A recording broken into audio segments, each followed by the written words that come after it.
বন্ধুরা, জিওপলিটিক্সে একটি দেশ তখনই নিশ্চিতভাবে উন্নতির শিখরে পৌঁছাবে যখন তার অর্থনৈতিক স্বনির্ভরতা বাড়বে।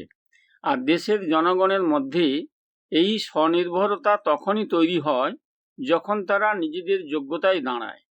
সরকার যখন শুধু ভোট পাওয়ার লোভে ঢালাওভাবে নানা রকম আর্থিক সুবিধা বা খয়রাতি দিতে শুরু করে, তখন মানুষের মধ্যে এক ধরনের শ্রম বিমুখতা তৈরি হয়।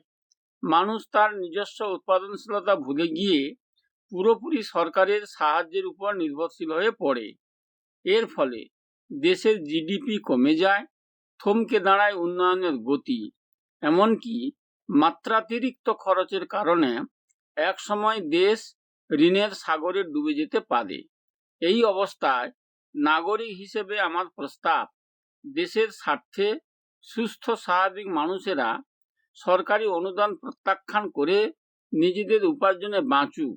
হ্যাঁ, সরকারের সাহায্য অবশ্যই দরকার, তবে তা পাওয়া উচিত দেশের প্রতিবন্ধী, বৃদ্ধ বৃদ্ধা, অসহায় পরিবার কিংবা দুরারোগ্য ব্যাধিতে আক্রান্ত মানুষেরা।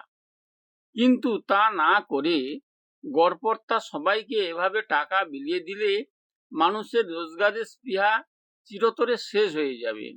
বন্ধুরা, এই বিষয়ে আপনাদের মতামত কি কমেন্ট বক্সে অবশ্যই জানান।